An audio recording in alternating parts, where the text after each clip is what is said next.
kabarnya hari ini anak-anak? Sehat, Bu. Pada puasa kan? Puasa. Puasa setengah hari atau penuh? Oh, siapa tahu ada yang puasa setengah hari. Enggak, Bu. Kita ada rajin, Bu. Oh ya. Itu ada bangku satu yang kosong, siapa yang tidak berangkat? Dito, Bu. Oh, Dito. Kemana Dito? Izin ada keperluan mendadak katanya, Bu. Oh ya sudah. Langsung saja ya. Udah pada siap kan untuk belajar pagi hari ini? Siap, Bu. Untuk ketua kelasnya mohon disiapkan untuk berdoa. Semua siap. Berdoa mulai. Selesai.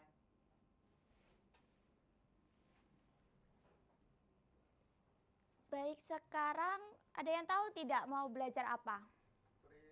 Perilaku konsumen. Nah, untuk konsumen itu sendiri apa? Ada yang tahu tidak?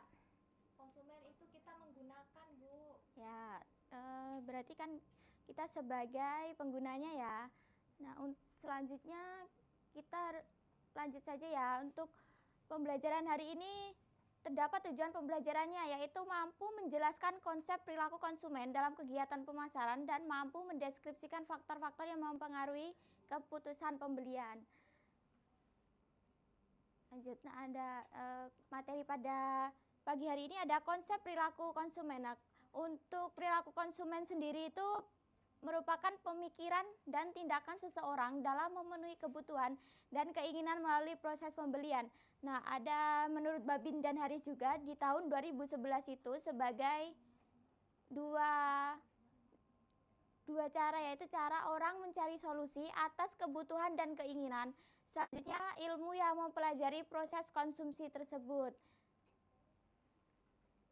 Nah, selanjutnya ada dimensi perilaku konsumen. Nah, dimensi perilaku konsumen itu terdiri dari 3 aspek utama. Yang pertama ada tipe pelanggan. Tipe pelanggan sendiri terdiri dari konsumen akhir atau konsumen rumah tangga dan konsumen bisnis. Nah, selanjutnya ada peran konsumen. Terdiri dari user, payer, dan buyer. Selanjutnya ada aktivitas konsumen. Terdiri dari aktivitas mental, berpikir, mencari informasi, dan aktivitas fisik, membeli atau menggunakan produk. Apakah bisa dipahami untuk dimensi perilaku konsumen ini? Bisa, Bu. Lanjut ya. Dan selanjutnya ada faktor-faktor yang mempengaruhi keputusan pembelian. Nah, keputusan pembelian itu dipengaruhi oleh 4 faktor utama. Yang pertama itu ada faktor budaya. Nah, faktor budaya itu terdiri dari budaya, subkultur, dan kelas sosial. Dan selanjutnya itu ada faktor sosial. Nah, faktor sosial itu terdiri dari keluarga, teman, kelompok, dan pemimpin pendapatan. Nah, pengaruhnya itu bisa berupa seperti tekanan untuk mengikuti aturan atau normatif dan ingin diterima kelompok. Selanjutnya juga bisa mencari informasi. Nah, untuk faktor-faktor selanjutnya itu ada faktor pribadi. Nah, untuk faktor pribadi itu mencakup usia, pekerjaan, pendapatan, gaya hidup, dan kepribadian. Selanjutnya juga ada faktor psikologis. Nah, faktor psikologis itu terdapat motivasi, persepsi, pembelajaran, keyakinan, dan sikap. Nah, sebelum melanjutkan pembelajaran selanjutnya ada studi kasus. Di situ kalian bisa mengerjakan sendiri-sendiri ya. Ditulis di kertas, Bu. Ya, ditulis di buku atau kertas bisa.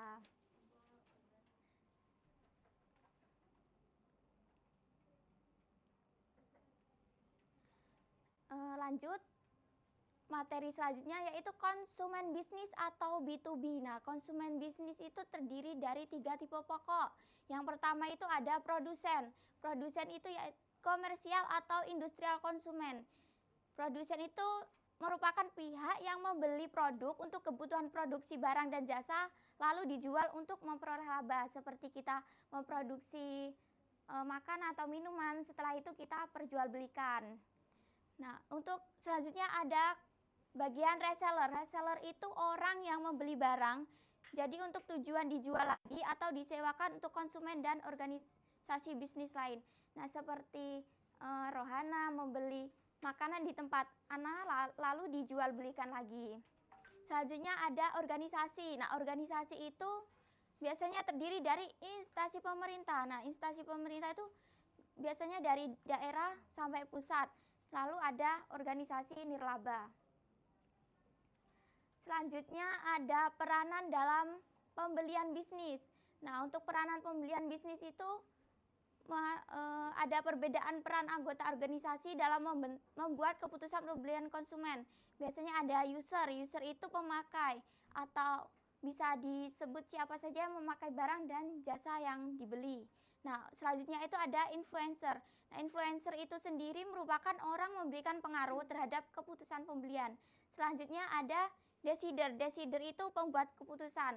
Nah, decider itu merupakan orang-orang yang membuat keputusan pembelian dan syarat-syarat produk.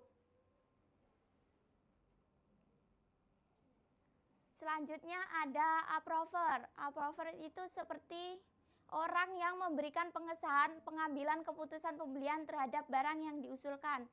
Dan selanjutnya juga ada buyer. Buyer itu orang yang berhak resmi untuk memilih pemasok dan menentukan persyaratan pembelian. Dia seperti pembeli ya. Dan untuk selanjutnya itu ada gatekeeper. Gatekeeper itu orang yang mengendalikan aliran informasi kepada pihak lain. Biasanya bagian pembelian melarang warniaga untuk ketemu langsung dengan pemakai atau pembuat keputusan. Nah, untuk studi kasus tadi, apakah udah ada yang selesai mengerjakan? Sudah, Bu. Nah, untuk studi kasus tadi yang bisa menjawab, boleh dijawab di tempat saja. Baik, oke. Di sini atau maju ke depan? Di tempat aja nggak apa-apa. Oke, yang pertama konsep perilaku konsumen. Menurut Gabin dan Haris 2011, perilaku konsumen memiliki dua aspek utama, yaitu pemikiran dan tindakan orang dalam mencari solusi atas kebutuhan dan keinginan. Yang kedua yaitu pada kasus tersebut keluarga mencari informasi di internet dan membandingkan harga serta spesifikasi laptop sebelum membeli. Udah, Bu. Untuk yang lain ada yang beda jawabannya? Bisa dikemukakan? Sama. Oh, sama. Nah, dari studi kasus tadi, apakah ada yang bisa menyimpulkan?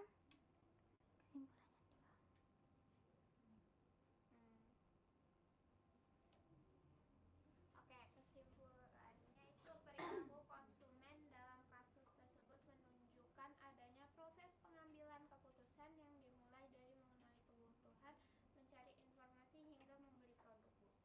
Ya, baik, bagus. Beri A+ untuk Mbak Zaza. Selanjutnya untuk penilaian kelompok, kalian bisa scan di depan ya.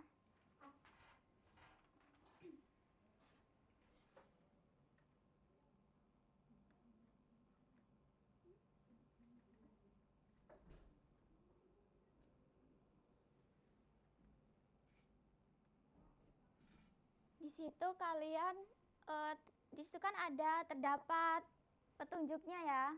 Jika ada yang kurang paham bisa ditanyakan.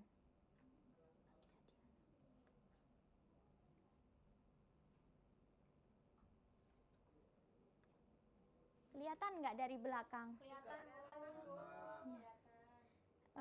Ibu beri waktu 5 menit ya untuk mengerjakan LKPD-nya. Ya, Bu. Untuk Ibu bagikan kertas HVS untuk menjawab. Ini untuk kelompok 2 dan ini untuk kelompok 1 ya.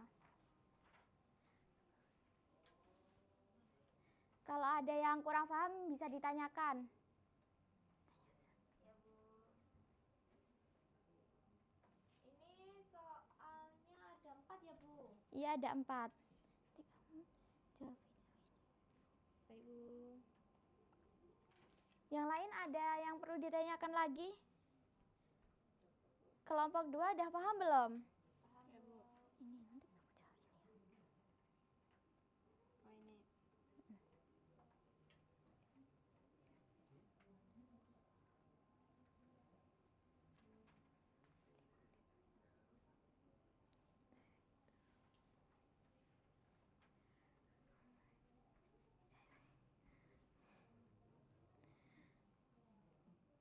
Paham kan, Zaza? Ya. Ini gimana maksudnya, Bu, nomor 3? Oh, nomor 3 itu kamu suruh menyebutkan faktor-faktor yang mempengaruhi keputusan pembelian. Nah, itu kan tadi kan udah dijelaskan ya di depan faktornya ada apa aja. Nanti disebutin ya. Oke, Bu. Makasih. Ya.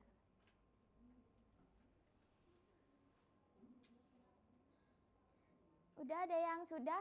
Kelompok 1 sudah mengerjakan? Boleh dibacakan untuk pertanyaan nomor 1, 2, atau 3, 4? Boleh?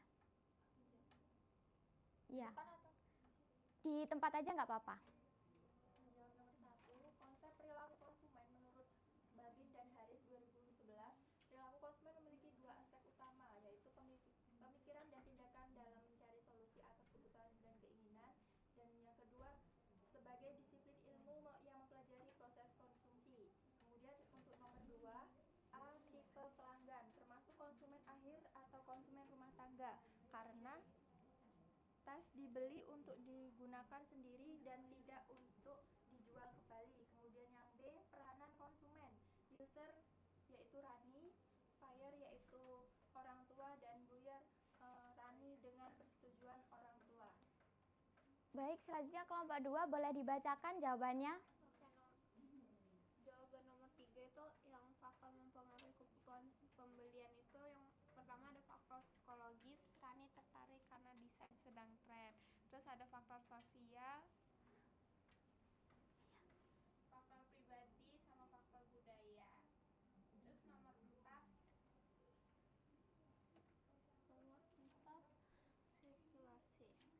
Ya, saya pernah mengalami situasi serupa saat membeli produk itu sih. Ya, baik.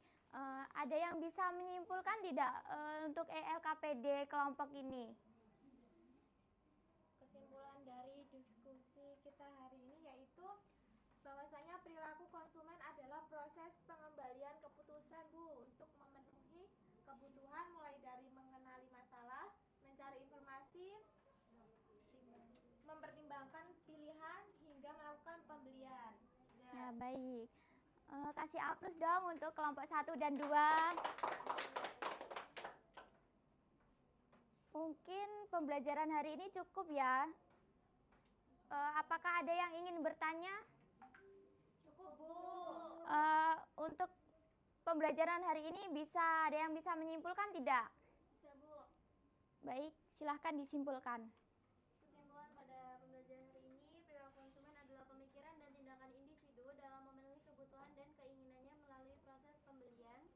Perilaku konsumen mencakup tipe pelanggan, peranan konsumen, user, buyer, serta aktivitas mental dan fisik dalam proses keputusan pembelian, Bu.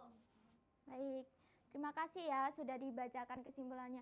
Nah, mungkin itu saja ya pembelajaran untuk hari ini. Jika ada yang ingin bertanya atau kurang paham untuk pembelajaran hari ini, bisa tanya ke Ibu langsung atau bisa lewat via WA ya. Mungkin cukup ya. Ibu akhiri. Wabillahi taufiq wal hidayah. Wassalamualaikum warahmatullahi wabarakatuh.